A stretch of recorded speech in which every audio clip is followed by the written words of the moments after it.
Hey everyone, it's Jakov, and I'm here today taking a break from the battle replay videos, instead choosing to rank all melee cavalry in Total War the Dawnless Days. Before we get started, let's break down what the Dawnless Days is, that being a mod for the game Total War Attila, mod linked in the description of course, completely overhauling the game and basing it off of the world of Lord of the Rings. In previous videos I looked at and compared the bow infantry units in the mod, as well as spear infantry, ranking them in terms of how useful they are, using their statistics, availabilities, and abilities to determine their rankings. In this video we'll be doing the same thing, but instead with melee cavalry, horsemen who excel at getting close with enemy cavalry and getting stuck into them, using weapons other than lances to fight, meaning that they're less impactful on the charge than shock cavalry. At the end of the video, the charts that I use to compare their qualities will be shown. Before I get into the rankings, first I'd like you to like and subscribe if you like what you're hearing, and after that I want to make it clear that these rankings are purely my opinion and as such are subjective, so if my rankings don't match yours, don't feel bad. That said, I'd love to hear your thoughts on the units in the comments. All up, the mod, as of version 0.6.0, currently has 10 melee cavalry units spread across its various factions, although the number of melee cavalry units available may be subject to change in the future, as are these rankings.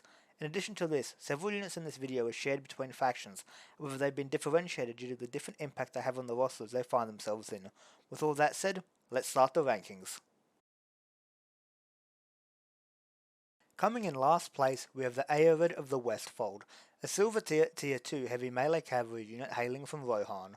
While it might seem odd that the premier cavalry faction in the mod takes last place, the reason why is simple: this unit has no place within its roster. Rohan has another unit that fulfills the same role as these troops, and which is accessible just as early on, but doesn't have the downside of having recruitment limitations, something that the Aerid of the Westfold sadly do, being limited to a max strength of 3 per army. This essentially transforms this unit from what could have been a good supporting force to a unit with no purpose at all, given its role is fulfilled by better units.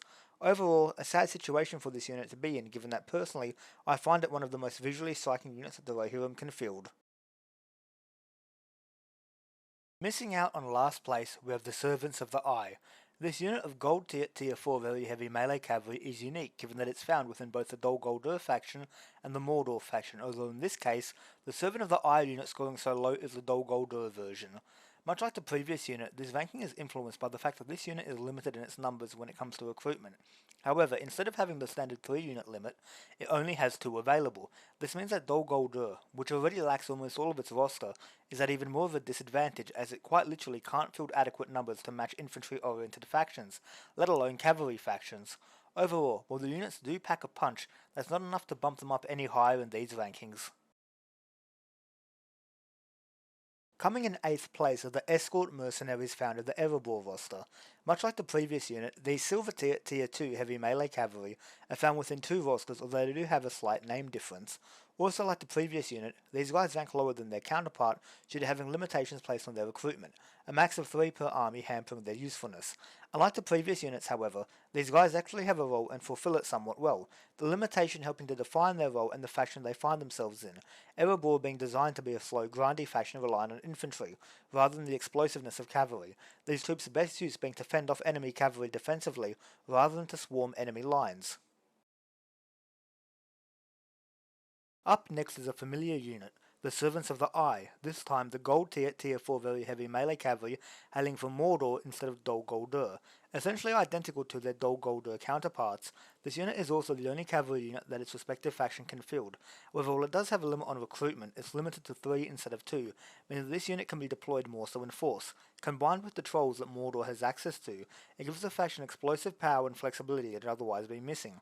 Combined with the fact that the units can be recruited to full strength, alongside choosing Servants of the Eye derivative generals, such as the Nazgul leading the unit, causing you to have access to 4 of the unit, and this unit rapidly begins to outshine the previous competition. Missing out on the top 5 by a hair, we have the Dunherd Marauders of the Dunlending faction. Silver tier 2 medium melee cavalry, this unit is held back by a recruitment limitation, a max of 4 being allowed per army. While this does limit its usefulness, it still allows it to perform at a higher level compared to most other equivalent units. The Dunlendings also not really being a cavalry civilization, so this unit's inclusion more helps to round out their roster rather than be a core component of their strategy that it's lacking. Overall, a middle-of-the-road unit that's quite useful and gives its respective faction a fair bit of flair it'd otherwise be missing, although this same middle-of-the-road nature is why it also goes no higher in the rankings. Making it into the top 5, we have the Clan Raiders of the Easterling faction.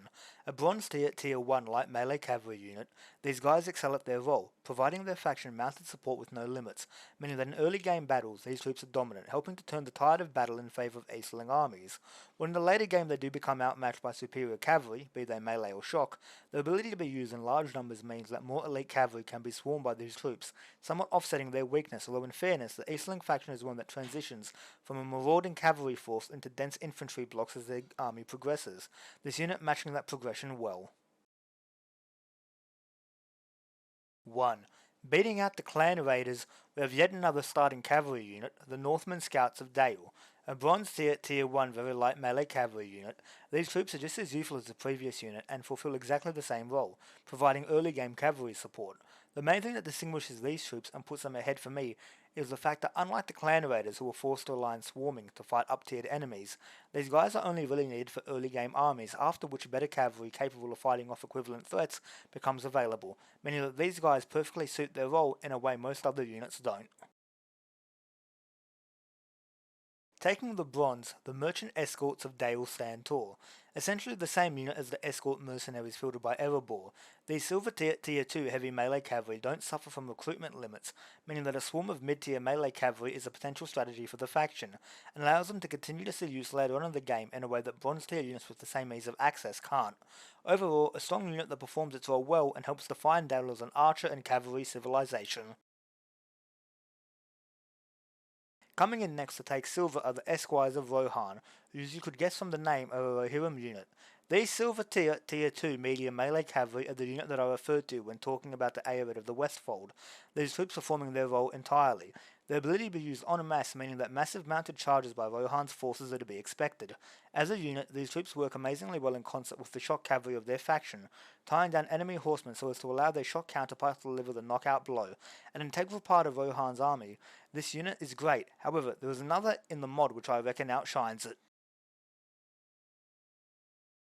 Coming in to snatch the gold are the Camel Riders of the Haradrim. Well, these silver tier 2 medium melee cavalry aren't technically cavalry and are instead camelry. The truth is that I consider these the best troops in that category in the mod as it stands, equivalent to the previous units more or less in combat prowess and also unhampered by a recruitment limit. These troops are distinguished by the fact that by riding camels they have an edge over horsemen, as horses naturally fear camels and avoid combat with them if possible, this being represented in the mod by the unit inflicting terror on cavalry units, reducing the morale. What this means is that not only is this unit an anti-shock cavalry unit the way melee cavalry in general is designed to be, these guys are also anti-melee cavalry as well, making them an amazing counter with a hidden edge for any mounted foe. It's for these reasons that I crown this unit as the best melee cavalry unit in the Dawnless Days. So there we have it, all the melee cavalry in the current version of the mod ranked. Remember, these rankings are purely subjective. If you disagree, please let me know in the comments. I'd absolutely love to know what you think, as it'll give me insight that I'd otherwise be lacking. If you've enjoyed this video, please like and subscribe. It might not seem like much, but for such a small channel, it's massively appreciated. More ranking videos will be coming up, as well as army build videos, as well as battle scenarios too. If you like the sound of that, stick around the channel. Before I head out, I'll give a reminder that the tables that I used to compare the units are just coming up. But with all that said, this is your host Jakov, signing out.